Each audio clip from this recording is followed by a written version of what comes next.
Sari Burginting. Saya dari ruangan Santa Clara. Di sini saya akan menjelaskan tentang sejarah Gereja Asia Lama. Baiklah, pertama saya akan menjelaskan tentang pengertian sejarah Gereja Asia Lama. Sejarah Gereja Asia Lama adalah orang-orang Asia di luar pengaruh kebudayaan Yunani Romawi yang percaya kepada Yesus Kristus. Pada periode abad pertama sampai ke periode abad ke-14, sejarah Gereja Asia sejak tahun 1950 adalah kemampuan Gereja Asia berteologi dalam konteks Asia. Bagian pertama ini hanya menelusuri Gereja Katolik di Asia pada abad ke-16 sampai abad ke-18. Di sepanjang wilayah Asia yang pernah dijajah oleh Portugis dan terjangkau dalam literatur sejarah gereja. Zaman perluasan kekuasaan Islam atau agama Islam merupakan zaman kemunduran bagi kekristenan di Asia atau kemunduran Gereja Asia Lama di Asia. Gereja-gereja Asia Lama yang bertahan di negara-negara Islam dengan susah payah mempertahankan imannya. Gereja Nestorium misalnya, lama-kelamaan kehilangan semangat untuk mengabarkan Injil ke arah timur. Pada abad pertengahan, pada tahun 590 sampai 1492, gereja di Eropa tidak melaksanakan visi dan misi pemberitaan Injil ke seluruh dunia, ternyata dilupakan atau diabaikan.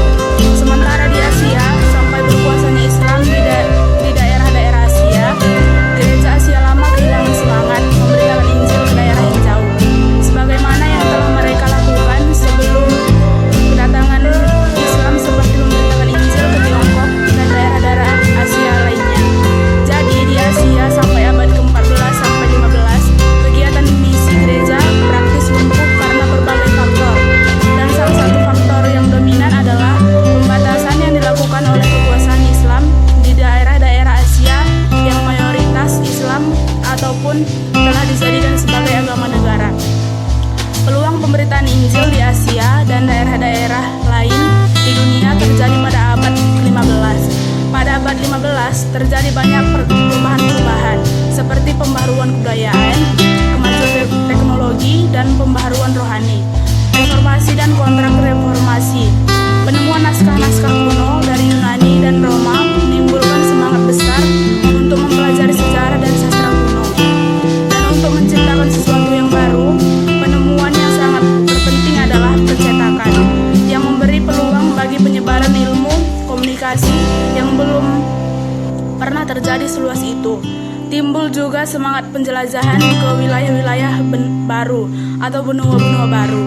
Orang-orang Eropa mulai mengadakan perjalanan dengan kapal-kapal layar ke kerajaan-kerajaan yang belum diketahuinya, sekaligus memperbesar wilayah kekuasaannya. Semangat pembaharuan rohani menimbulkan reformasi Protestan, Martin Luther, Calvin, Zwingli, dan tokoh Protestan lainnya, dan kontra-reformasi melalui pendirian serikat Yesus atau pembaharuan gereja Roma Katolik yang dilakukan melalui serikat Yesus, gabungan pembaharuan pengetahuan, pembaharuan penjelajahan dunia, dan pembaharuan rohani menimbulkan semangat pemberitaan Injil ke seluruh pelosok dunia.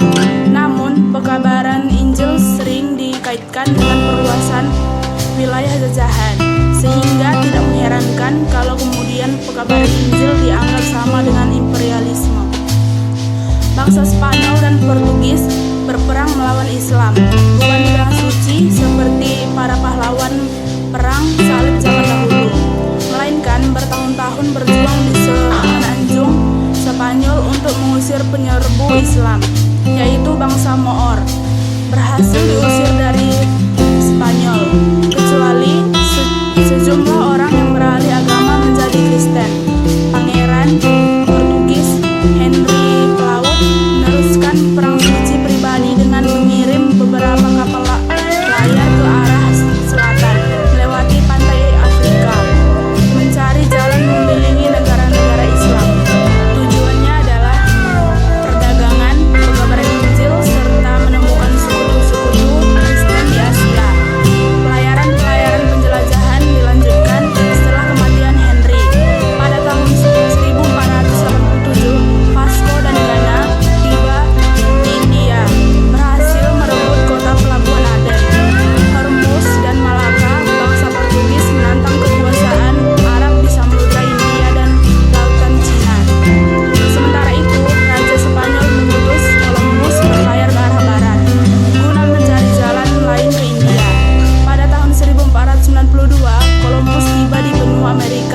Magellan, seorang berbangsa Portugis yang bekerja pada Raja Spanyol, berhasil mengelilingi dunia pada tahun 1522. Penemuan-penemuan tersebut membuka kesempatan untuk mengabarkan Injil ke seluruh dunia.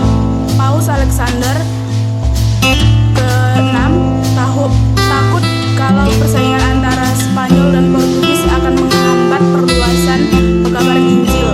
Maka Paus Alexander VI mengeluarkan bula yang kemudian ditetapkan dalam perjanjian Tordesillas pada tahun 1494 yang menetapkan daerah kekuasaan atau membagi dunia bagi kedua negara, bagian timur, benua Asia dan Afrika, atau di kemudian hari ditambah Brazil, menjadi wilayah tanggung jawab Portugal. Bagian barat, benua Amerika yang kaya sumber alam, khususnya emas, atau ditambah Filipina, menjadi tanggung jawab Spanyol. Kedua raja, Spanyol dan Portugis, diberi tugas oleh Paus untuk membawa bangsa-bangsa yang berdiam di pulau-pulau dan negeri-negeri itu kepada Kristus, dan mengutus ke pulau-pulau dan negara tersebut orang-orang baik dan bijaksana, tulus hati serta saleh, yang sanggup mengajarkan penduduk asli mengenai kesusilaan dan iman Katolik. Wewenang yang diberi oleh Uskup Roma atau Paus kepada Raja Spanyol dan Portugal untuk menguasai wilayah baru itu disebut hak padroado. Dalam hak padroado itu, Raja Spanyol dan Portugal diberi kewajiban untuk pertama, menyebarluaskan agama Kristen, kedua, menanggung para misionaris baik secara material maupun finansial, tiga, menunjuk calon uskup yang akan diangkat oleh Paus, keempat, merawat serta memperbaiki gedung gereja, kapela, biara, dan tempat gereja lainnya. Kelima, menyediakan segala keperluan lembaga gereja serta segala keperluan untuk kebaktian. Keenam, memberi nafkah kepada semua petugas gerejani, baik rohani maupun awam. Ketujuh, membangun gedung gereja yang baru seperlunya. Kelapan, mengangkat rohaniawan secukupnya guna melaksanakan segala tugas pelayanan yang suci. Pembiayaan yang disyaratkan dalam padroado cukup membutuhkan modal yang besar. Untuk itu, maka pemerintah Portugal atau Spanyol harus mengusahakan dari penjualan rempah-rempah serta barang lain, perdagangan budak-budak, dan pajak persepuluhan dari hasil penghasilan warga masyarakat yang harus diserahkan kepada negara atau G-Van-C pada tahun 1994 sampai 38 sampai 39. Salah satu contoh dari poin ketiga dari hak padroado, Raja Portugal Manuel I pada tahun 1495 sampai 1521 meminta Paus agar mengangkat misionaris yang telah ditunjukkannya sebagai uskup untuk wilayah pelayanan dari Tanjung Pengharapan sampai India. Kekristenan yang dibawa oleh gereja barat berhubungan dengan imperialisme. Penjajahan barat sering membawa pedang di tangan kanan dan salib di tangan kiri. Penduduk setempat dibaptis karena paksaan, seperti tanda ketundukan kepada pemerintah jajahan. Raja-raja Spanyol dan Portugis mempunyai cita-cita yang idealis tentang pekabaran Injil, tetapi mencari keuntungan ekonomi sehingga penduduk asli diperlakukan dengan kasar dan kejam. Para misionaris sering membela penduduk asli atas perlakuan itu sehingga kadang para misionaris bertentangan dengan orang-orang sebangsanya Eropa. Tujuan Spanyol ketika berada di wilayah-wilayah baru adalah untuk berdagang dan bukan menjajah. Untuk itu, maka bangsa Portugis sering mendirikan benteng-benteng sebagai pusat perdagangan.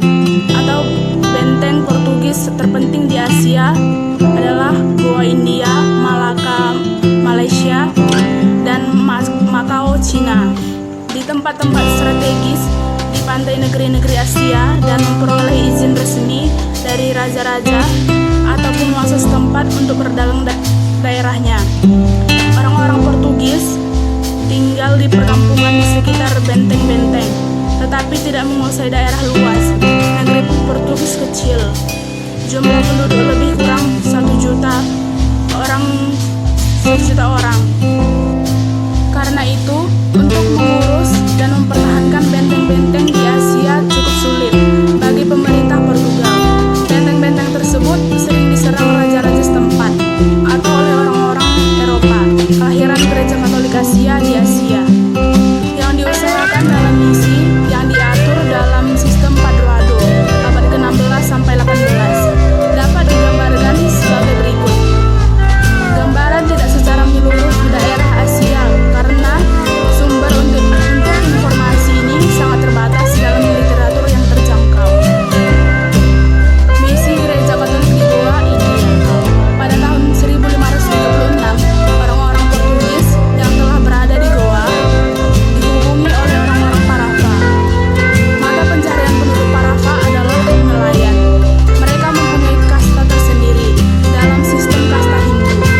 Penduduk ini tersebar di pantai selatan Goa. Jumlah penduduknya adalah 10.000 orang. Orang-orang Parafa sering diserang oleh tetangga mereka yang beragama Islam. Untuk itu, maka mereka meminta bantuan kepada orang-orang Portugis di Goa. Orang-orang Portugis memenuhi permintaan penduduk Parafa, tetapi dengan syarat, bila tetangga-tetangga orang-orang Parafa itu telah dikalahkan orang-orang Portugis, maka mereka harus bersedia dibaptis. Namun, setelah dibaptis, orang-orang Parafa dibiarkan selama 6 tahun tanpa pelayanan pemeliharaan rohani dari imam-imam, tanpa ibadah, dan tanpa buku-buku Kristen atau tanpa pelayanan sebagaimana yang diatur dalam hak-hak Padroado. Orang-orang yang dibaptis pada waktu itu sebanyak 10.000 orang. Pada akhir abad ke-16, Gereja Katolik Roma di Goa, India telah kuat. Gereja Katolik berkembang pesat di daerah-daerah pantai India, yaitu di wilayah jajahan Portugis. Misi Gereja Katolik Roma di Mogul, India. Pada waktu orang-orang Portugal membangun benteng-benteng di daerah pantai, orang-orang Islam dari Afghanistan menyerbu India dan menaklukkan bagian utara dan selatan dan membentuk Kekaisaran Mogul. Gereja Katolik berusaha menginjil bangsa Mogul. Kaisar Akbar mengajak para misionari dari Serikat Yesus yang berkedudukan di Goa untuk mengutus pekabar Injil untuk mengajarkan iman Katolik di istana. Utusan Kristen yang ke istana pada waktu itu tahun 1576 sampai 1594 diterima Kaisar, dan Kaisar mengizinkan rakyatnya memeluk agama Kristen dan diizinkan membangun sebuah bangunan gereja di Lahore.